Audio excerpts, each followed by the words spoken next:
अस्सलाम वालेकुम नाज़रीन, मैं आपका होस्ट नज़ाकत अली खान आज फिर एक नए प्रोग्राम के साथ। आज हमारे पास पाकिस्तान की बल्कि पूरे वर्ल्ड की बहुत बड़ी हस्ती जो मेरे साथ हैं, जिनके घर में आके बैठा हूँ, उस्ताद अब्दुल सत्तार तारी साहब, जो कि किसी तारुफ के मोहताज नहीं, पूरी दुनिया में उन्होंने नाम पैदा किया। और आज उनसे थोड़ी सी बात करेंगे, मेरे साथ ही रहे, कहीं जाएंगे ना। आपका अपना अस्सलाम वालेकुम उस्ताद जी, क्या हाल है? ठीक ठाक है उस्ताद जी, कैसे हैं आप? बिल्कुल ठीक, आप खैरियत से हैं? जी अल्हम्दुलिल्लाह। बहुत खुशी हुई आपको आज मिलके और देख के, बहुत दिनों के बाद मुलाकात हो रही है।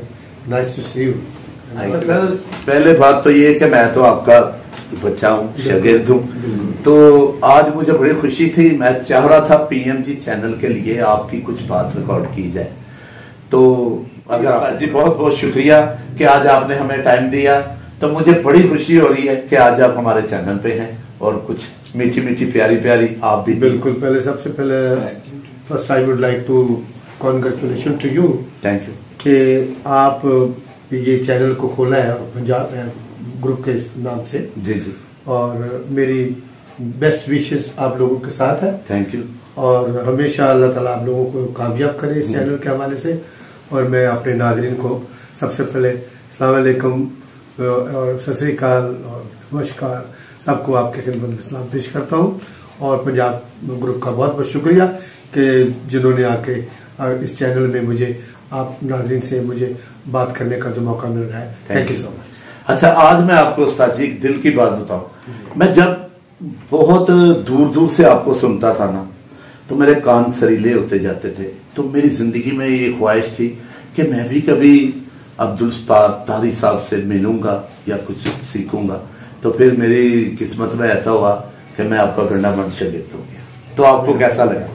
बहुत अच्छा लगा कि आपकी ये मोहब्बत है। शागिर्द होना एक ऐसी चीज है कि ये मोहब्बत का एंड है। क्या बात? ये प्यार है। और यानी आदमी किसी को अपना फादर एक ही होता है, माशाल्लाह। अपना फादर दूसरा फादर नहीं होता। दूसरा फादर जो अगर कोई हो सकता है वो सिर्फ उस्ताद होता है। उस्ताद होता है। वाह वाह, क्या क्या। तो इसको इंसान कितना वालिहाना प्यार, आपकी ये मोहब्बत है, आपका प्यार है कि आप, मैं तो इस लायक अपने आप को इस लायक नहीं समझता कि मैं शागिर्द करूं, मगर शागिर्द भी बेटा होता है। हम आपके बेटे। ये जिंदगी भर का रिश्ता होता है। ये 2-4 दिन का रिश्ता नहीं होता है, ये शॉर्ट का रिश्ता नहीं। ये बनता है तो मालिक की तरफ से बनता है। क्या बात। इसमें अगर खोट है शागिर्द के दिल में, शागिर्द होकर, तो वो भी कामयाब नहीं होता। और अगर उस्ताद शागिर्द करके ना सिखाए और उसको बेटे की तरह ना समझे, उसको भी खुदा माफ नहीं करता। ये बहुत बड़ा पाप हो जाता है। क्या बात है। अच्छा उस्ताद जी, मैं आपसे एक क्वेश्चन करना चाह रहा हूँ, वो ये कि जब आप अपने स्टूडेंट लाइफ में थे, तो जब आपको किस वक्त पता चला कि आप तबले के शौकीन हैं या आप तबला बजाना चाहते हैं? देखो नजाकत मियाँ, बात ऐसी है कि दुनिया का कोई भी फनकार जी, सबसे पहले वो तो 2 किस्म के आर्टिस्ट होते हैं। जी जी।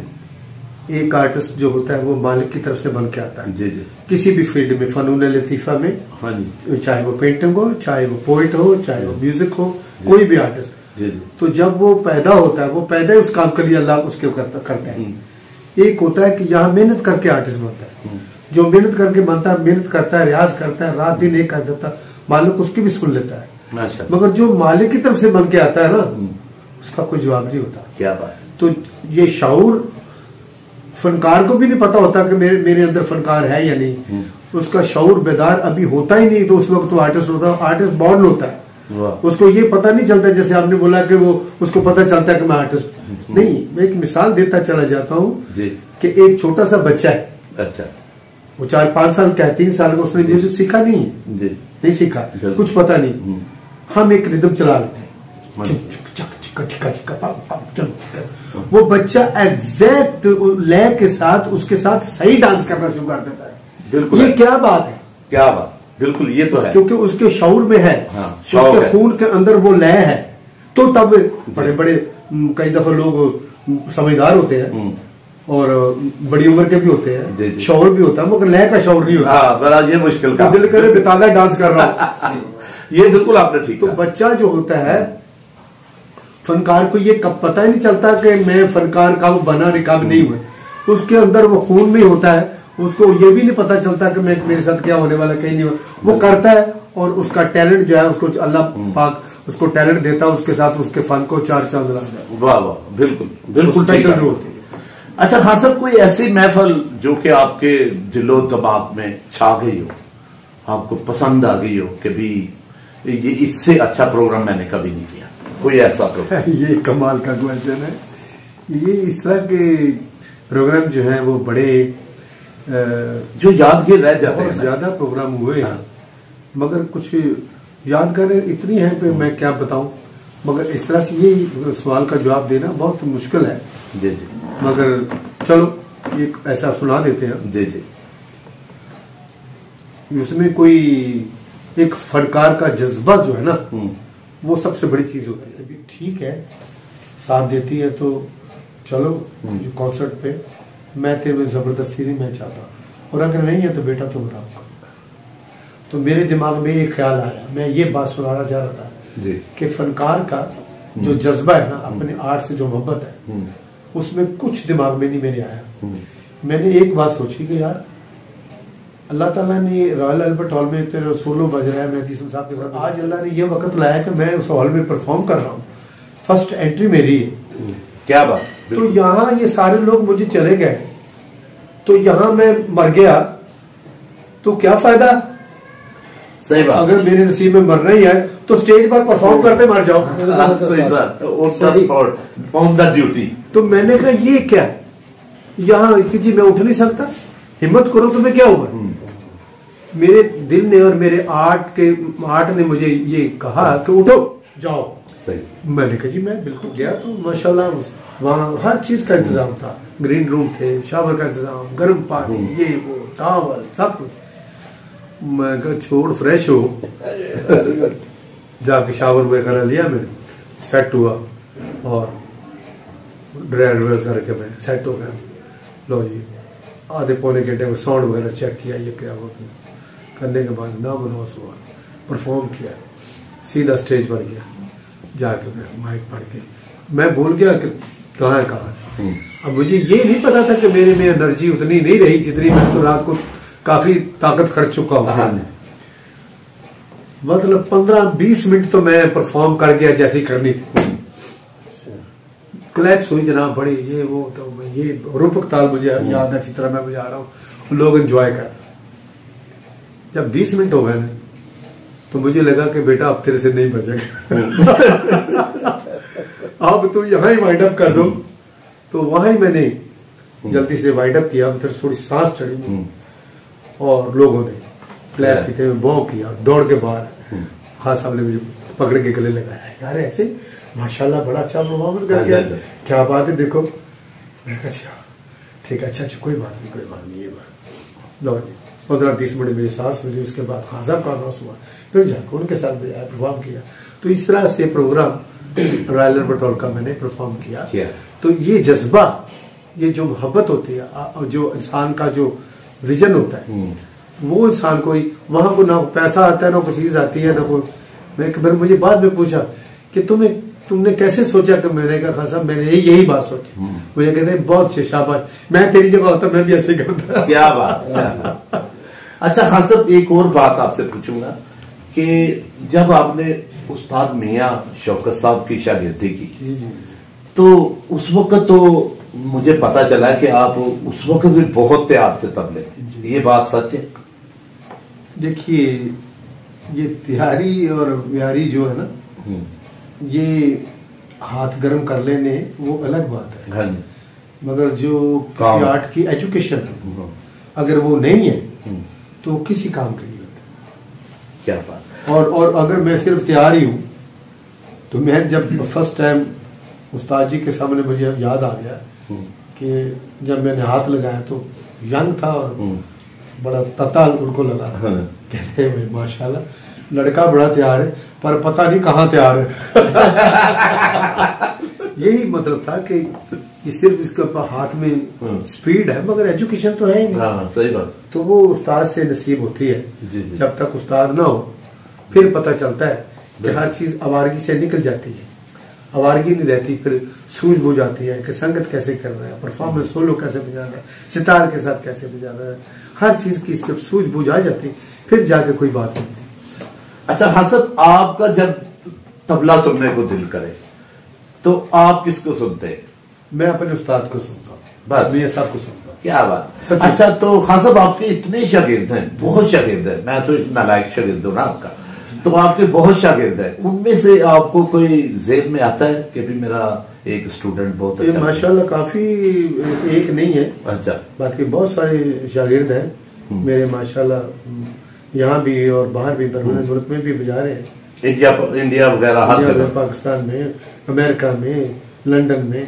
और बड़ा गजल भी बड़ी अच्छी गाते हैं, तो इसकी आपने बकायदा शागिर्दी की या ये आमद है? जी बेशागिर्दी बकायदा हुई। मैं जब मेरा टैलेंट सुना, खान साहब ने मेरा गाना अचानक सुन लिया, मैं उनकी हमारी जरूरत नहीं उनके सामने गाने जी, मेहंदी साहब वो कहीं ऊपर न्यू जर्सी में सुनते थे कि तारी अच्छा गाता है, अगर ऊपर सो रहे थे तो मैंने कहा खान साहब सो रहे, मेरी रूह लगी और मैं कोई उनका स्थायी यंत्र कह रहा था, तो सीढ़ी पर आकर रुक गए, मुझे नहीं पता उठ गए। अब मैं उन्हीं का ही अंग गा रहा था, आना जाना उन्हीं का स्टाइल से गा रहा था, बड़े हैरान, बड़े खुश हुए। मैं बेटा क्यों नहीं गाते तुम मेरे अंग को गाना बेटा कोई आसान काम नहीं है, सही बात, तुम जिस तरह से जा रहे हो आ रहे हो, ये मैंने रियाज किया होगा, तुम रियाज करते हो? मैंने कहा जी रियाज नहीं करते, हम आज के आशिक है, ये मेरा इश्क बोल रहा है, कहने के लिए गाया करो और मैं तुम्हें गाइड करूंगा। फिर खान साहब ने मुझे बाकायदा शागिर्द भी किया और कभी सफर में आते जाते फंक्शनों में बहुत समझाते रहते थे, मैं पूछता रहता था और गाना सुनता रहता था। सारी सारी रात मैंने उनका गाना सुना बैठ के कमरे में, होटलों में। भाई मैं इतना खुश नसीब में मैं सो गया हूँ, वो सुर ऐसा लगाते थे कि हिप्नोटाइज हो जाता। यानी मेहदी हसन खान साहब का क्या तारीफ करें, वो एक हिस्ट्री है। गाना तो सब ने माशाल्लाह बड़ा बड़ा अच्छा गाया है, मगर उनके गाने में एक इस तरह की फीलिंग और इस तरह का सुर का एक हाला बनता है कि आपने हिप्नोटाइज हो जाता है। क्या ना भी किसी को समझ आए, जानवर भी मस्त हो जाता है कि ये सुर कैसे लगा है। क्या तो कई दफा मैं सो जाता था तो मुझे जगाते थे, सो गया यार इसको जगाओ तो मैं सुनता रहा, सारा रात बैठा हूँ सुन रहा हूँ। क्या बात। तो सुना मैंने बहुत जी भरता हूँ। अच्छा खान साहब, पाकिस्तान में और इंडिया में बड़े बड़े अच्छे आर्टिस्ट हुए, इंडिया में आपको कोई, जैसे पाकिस्तान में मेहदी हसन साहब आपको बड़े पसंद है, ठीक है, तो इंडिया में आपको कौन पसंद है? इंडिया में सब आर्टिस्ट बहुत पसंद है, अगर गजल फील्ड में, क्योंकि सिंगिंग की बहुत सारी फील्ड्स हैं जी, फिल्मी भी हैं, गजल की भी। आप गजल की बात कर रहे हैं, क्लासिकल की बात कर रहे हैं? मैं गाने की भी बात कर रहा हूं। गाना तो सब अच्छा गाते हैं, आप किस फील्ड की बात करें फिर मैं बात करता हूँ। तो आप गजल की बात, जैसे कि मेरे कह रहे थे कि मोहम्मद रफी साहब, उनका तो कोई जवाब ही नहीं, वो तो लेजेंड है। ये बात है। वो उसके किशोर साहब है, क्या बात, वो ऐसे लोग थे कि दोबारा आएंगे नहीं जी। तो इसी तरह मेहदी हसन साहब के बाद आप किसको सुनना पसंद करेंगे पाकिस्तान में? पाकिस्तान में माशाल्लाह सारे अच्छा गा रहे हैं। गुलामी साहब गा रहे हैं, उनके बाद उनका ही नाम है और उन्होंने अपने अंग को, अपने रंग के, वो अब नायाब लोग हैं, उन्होंने बहुत अच्छा गाना। अच्छा खान साहब, आपने बहुत ज्यादा तैयारी में गुलाम अली साहब के साथ बजाया, बहुत ज्यादा तैयारी, यानी कि ठा धून टेंगे बदल बदल के, तो मेहदी साहब के साथ आपने बड़ा कंट्रोल में बजाया, इसकी कोई वजह है? इसकी वजह यह है कि उनका गाना जो है वो उस टाइप का है।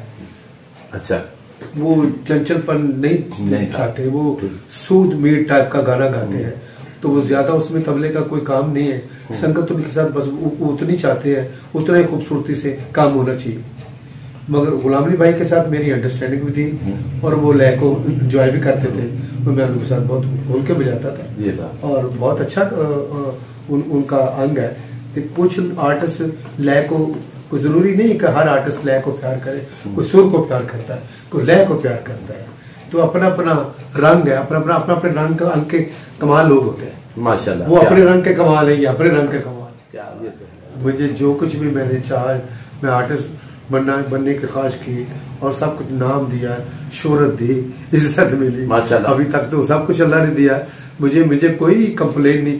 अल्लाह पाक ने मेरी थिंकिंग से ज्यादा उन्होंने मेरे पे मेहरबानी की है, इतनी करमनवाजी की है कि मैं आपका पाकिस्तान से जब आप बिरौने मुल्क गए तो आपका बहुत नाम था पाकिस्तान में, बहुत ज्यादा, हर बंदे को आपकी तलब थी, ठीक है। तो आप काफी अरसा बाहर रहे, रहने के बाद भी आपका इधर बहुत नाम रहा है, उसकी क्या वजह है? क्योंकि यहाँ तो बड़े लोग बजाने वाले थे। जी जी, असल में मैं यहाँ पर कुछ काम मालिक ने मुझसे ऐसा करवाया जी कि अब अपने मुंह से तो नहीं कहना चाहिए जी जी, मगर मैं, लोग तो खैर बहुत कुछ कह लेते अपने, मैं अभी तक जब से मेरा इंटरव्यू ले रहे हैं, हाँ जी, मैंने शायद अपनी तारीफ नहीं नहीं नहीं, वो तो आप आप शुरू से आपका वो स्टाइल भी है और अच्छी आदत भी है, क्योंकि बड़े लोगों की यही पहचान होती है। जब मालिक ने मुझे नवाजा है तो सब दुनिया जानती है, मैं खुद ही अगर अपनी तारीफ खुद ही की और अपने मुंह मियों मिठू बन जाऊं तो वो अच्छा नहीं लगता। वो जिन लोगों को जरूरत होती है वो करते हैं, मुझे जरूरत नहीं। पहली दुनिया प्यार करती है मुल्क में, और मुझे क्या, जब मैं गया तो पीछे क्यों, क्योंकि पीछे मैंने जो काम, जैसे मेहदी हसन खान साहब अपने रंग और अंग के बादशाह, जी जी, गुलाम अली भाई अपने रंग अंग के बादशाह जी, तो इन लोगों के से मैंने काम किया। मैंने उस्ताद सलामत अली खान साहब और उस्ताद अमानत अली फतेह अली खान साहब, रोशनारा बेगम जी, क्लासिकल में उस्ताद मोहम्मद शरीफ खान साहब है जी, ये जितने भी बड़े बड़े मेरे उस्ताद उनके साथ बजाते हैं। मेरे लिए भी बहुत ऑनर था कि इनके साथ मुझे मौका मिला, उन्होंने दिया, मैं बजाया। तो बड़े बड़े फनकारों के साथ मैं परफॉर्म किया, शगन साहब है। तो इन लोगों के साथ जब मैंने परफॉर्म किया और मैंने क्लासिकल भी उतना ही बजाया, सोलो भी बजाया, क्लासिकल भी बजाया, गजल भी बजाई, लाइट भी बजाया, फिल्मी भी बजाया, फोक भी बजाया। मेरे ख्याल में कोई भी, ये मेरा शौक रहा, मैं एक टाइप का तबला प्लेयर नहीं।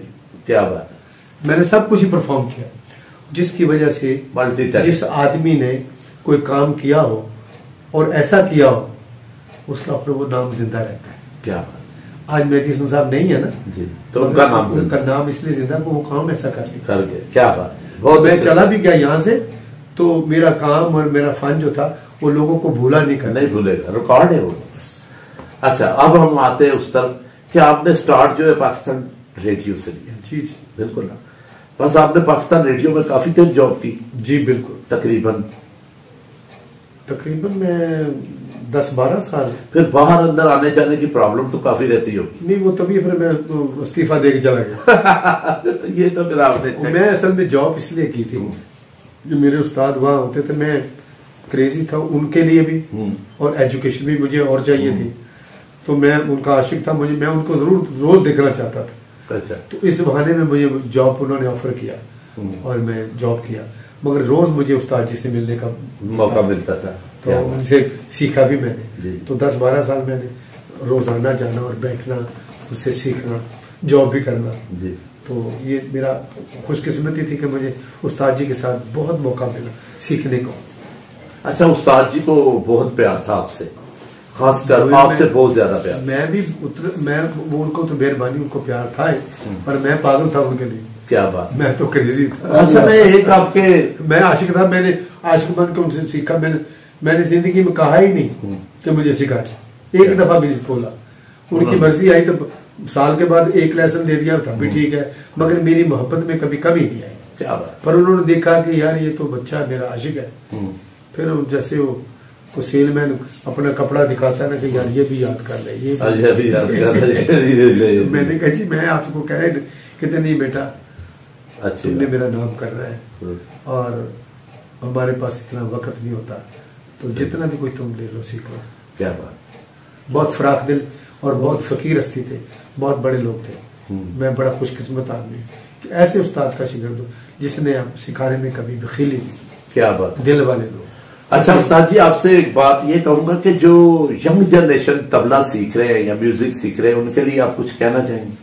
बिल्कुल उनके लिए कहना चाहूंगा। आजकल जो नई जनरेशन म्यूजिक कर रही है वो कई दफा वो सेल्फ टॉट भी है, खुद ही सीखा हुआ जी। और उनसे मेरी ये इल्तमास है कि ये काम शॉर्टकट नहीं, प्रॉपर करें। ये प्रॉपर करें, ये है प्रॉपर करने का काम, ये सीखने का काम जी। ये शॉर्टकट नहीं है, इसको जब तक सीखोगे नहीं। और दूसरी बात कि हमारे माशरे में, हमारे लोगों में माँ बाप की मोहब्बत, उस्ताद की इज्जत और माँ बाप की इज्जत, अपने बड़ों का अदब, ये खत्म होता जाता है। जमाना आजकल के बच्चे बेअदब हो रहे हैं, तो उनसे यही मेरी इल्तमास है कि अपने बुजुर्गों का, अपने माँ बाप की इज्जत करें, अपने उस्ताद का एहतराम करें और इसको सीखें दिल से और एहतराम करना सीखें, बेअदब ना हो। हमारा कल्चर बेअदब नहीं है, हमारे कल्चर में इज्जत और मोहब्बत है। माँ को कैसे बुलाना, बाप को कैसे बुलाना, ये खत्म होता जा रहा है, ये खत्म नहीं हो। हमारा कल्चर म्यूजिक जो है वो हमें जिंदा रखे हुए है, वो ही हम छोड़ते जा रहे हैं। अपने कल्चर को जिंदा रखें, अपने लिबास को जिंदा रखें, अपने फन को जिंदा रखें। इसी तरह हम मौसीकी का जो फन है, ये हम इसको रियल म्यूजिक को छोड़ते जा रहे हैं, तो ये छोड़ना नहीं चाहिए। ये हमारे पास बहुत बड़ी दौलत है, इसको मिस करेंगे तो खत्म हो जाएगा सब कुछ। क्या बहुत बहुत शुक्रिया उस्ताद जी, आपने हमें टाइम दिया, हमारा हक भी था आपसे टाइम देना, तो तय दिल से आपका बहुत बहुत शुक्रिया। Good luck for your Punjab music और गॉड ब्लेस यू। जीते रहो। थैंक यू जी। नाज़रीन, हमारे साथ थे अब्दुल सत्तारी साहब, जो कि पाकिस्तान का बहुत बड़ा नाम। तो इसी के साथ इजाजत चाहेंगे, आपका अपना नज़ाकत अली खान। हमारा प्रोग्राम देखना ना भूलिए और याद से देखिए। अल्लाह हाफिज।